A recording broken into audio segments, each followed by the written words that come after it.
Get ready for the dictation on the count of 3, 2, 1, start.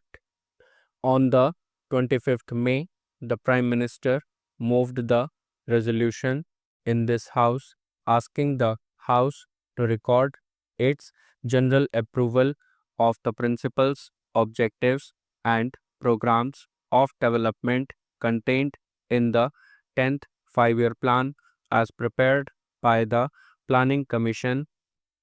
This was discussed for another day, and then the consideration of this resolution was adjourned.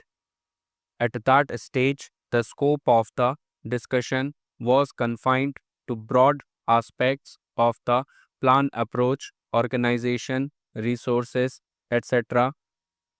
Arrangements were made then so that there could be close and intimate discussion of the plan by groups of members of parliament of both houses. 4 committees were appointed. They have completed their work. I take this opportunity of expressing my deep appreciation of the work of these committees. The members took very keen interest in the principles as well as the details and made numerous valuable and useful suggestions. I shall endeavor at this stage to deal with the ground that has been covered and initiate the further stage of discussion. It is gratifying that the direction of advance and the main goals that have been accepted in the plan are also accepted in this House on the basis of agreement. This agreement is also true of the people of the country as a whole. Sir, I regard it as a very precious asset of the plan. It will be a source of great strength for all those who, in different capacities in the country, are going to work out this plan, implement its various programs. This has its particular significance in a democracy. If there is no broad agreement regarding objectives, our energies would be frittered away. Since there is that agreement regarding objectives, we have, I believe, made a big step towards the successful implementation of the plan. Questions and doubts arose in the course of the discussion, and I shall try to elucidate the points which were raised.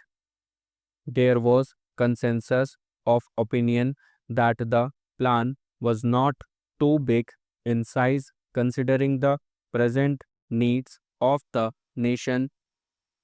However, the capacity of the country to raise resources to an adequate extent was questioned, and concern was expressed regarding the gap in respect of our foreign exchange resources vis-a-vis our requirements of the plan.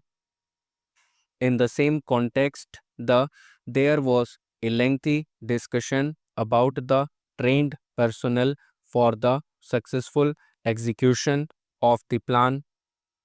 There was a certain amount of discussion regarding priorities, and a special point was made that while we are according a higher priority to industry in the 10th Five-Year Plan, the provision is not adequate, especially in respect of heavy industries.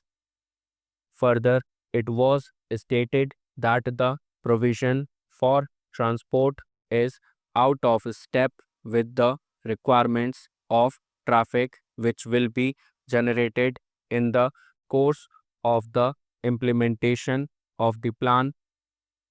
I found there was a very great intensity of feeling in the house regarding unequal development in different areas, and a feeling was expressed that adequate measures were not being taken to redress this imbalance.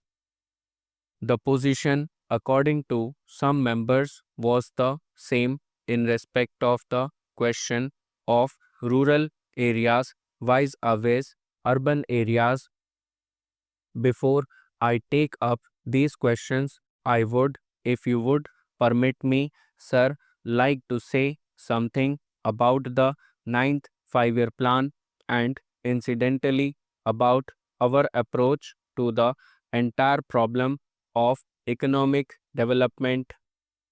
This question of ninth 5 year plan figured fairly prominently in the discussion in the House. Members offered their own assessment of the achievements of the plan and of the failures. No claim is made that those achievements were very spectacular. In fact, as one honorable member pointed out, the report itself does not make any exaggerated claims. In fact, no magic formula is available for quickening the economic development in a country, particularly in an underdeveloped country.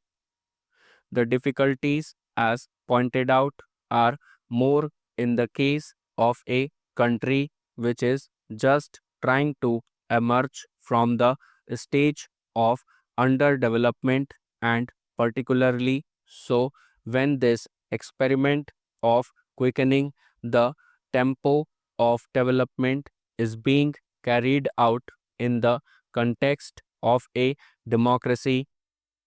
For the same reason, we should be prepared to pay the price that has to be paid for this.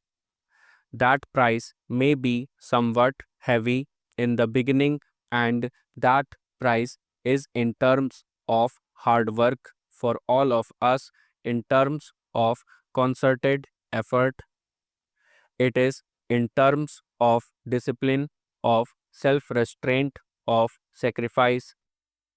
Let us be clear about that, because, after all, what is the prospect before us? We are trying to acquire a new status. We are trying to lift ourselves to a new plane of existence in terms of economic life.